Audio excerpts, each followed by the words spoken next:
What else? The Epipen story. We're going to talk to Tanya J. Powers coming up in, at what time is she on, Andrew, by the way? It's supposed to be 6:40. That's supposed to be right now. Lately. So the story is a 400% increase, and I think it's tough when you think about kids, too, or anybody that has an allergic reaction. You take the pen, you jam it into wherever in your body, it injects you, and it will save your life. Sometimes it takes 2 injections, but it could be a bee sting, it could be a peanut allergy, any type of allergy, and the thought is that it saves lives. You know, there was it's not the thought. It does save lives. It saves lives, The problem is the cost has just increased so tremendously. Is that her on 2? Yes. Tanya's on the line right now. Good morning, Tanya. Good morning. So they've kind of come back, and the makers of the or I guess it wouldn't be the makers, or would they be? Huh? It's the new owners of the Epipen. The pharmaceutical giant is what they're being called more than anything else. Well, that and some other things we can't say on morning radio. The pharmaceutical giant. Yeah. 400% increase in price since 2009. Is that what the deal is? Yes. It was $100 in 2008 for an Epipen 2-pack. Now it is $600. Okay. And for a 2-pack? Or for one? I believe for a 2-pack. For a 2-pack. Because sometimes it takes 2, right? If you have one of these allergic reactions, sometimes you have to hit yourself twice. I believe. I'm not sure. I've never had to use one, and my kids don't have any allergies like that, thankfully. So I really don't know if you need both or not. But needless to say, people who need the drug really need the drug. This is not like an aspirin, which is I have a headache, maybe it'll go away. They're blaming Obamacare. That's why the prices are so high. Nothing to do with the big corporate salaries. It's Obamacare. Well, and the corporate salary is getting quite the press right now because the CEO of Mylan, Heather Bresch, is Senator Joe Manchin's daughter.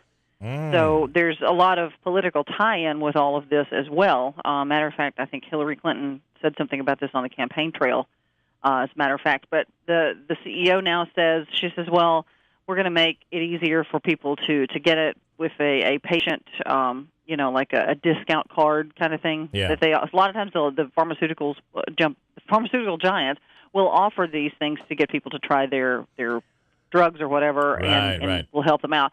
$300 is what this card is worth.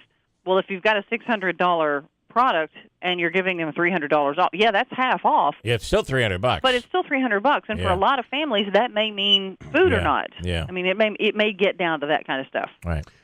Rush was saying yesterday, Tanya, you mentioned the political ties, that Mylan has been a contributor to Hillary Clinton or the foundation, something like $250,000 or something like that. I just wanted to note that. The other thing is, this story is reminiscent of the Martin Shkreli, if I'm saying that right, case, where there was that age treatment that was like $15. Yes. And then it went up to $750. And his claim was that, well, with copays on insurance, you actually don't pay it. We get the difference from the insurance company. Is that kind of what they're claiming here? Yeah, that's a good question. As far as the Rush statement, I don't know. I've not gotten any confirmation on the fact that that's how much, if they contributed or how much.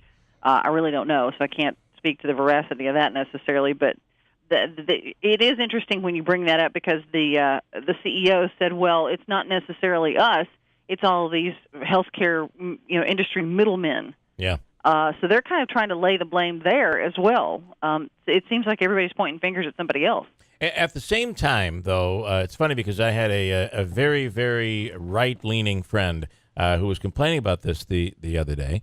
Rob, I'm talking about Rob. And I responded to him by saying, you sound so liberal, because normally our stance is that, this is America. If a company wants to charge, they charge what they charge, right? Sure. So is there any pushback there? Because it's everybody that seems to have a problem. Both sides have a problem with this. They do, and you're right about that. That is one of the arguments that does it's interesting depending on what the argument is about. Right.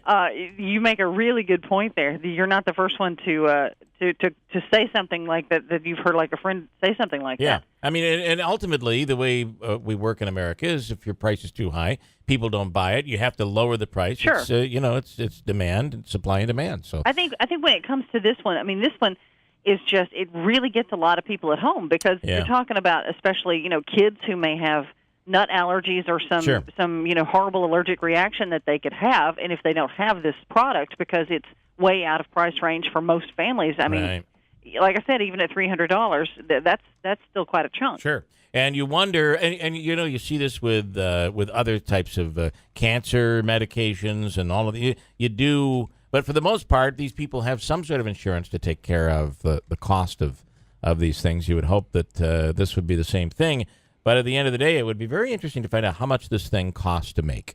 It would, wouldn't it? I mean, especially if you sold it for $100 a few years ago, and now it's suddenly this much. What kind of gold are you mining to put in this stuff, and how scarce is it? You know what I'm saying?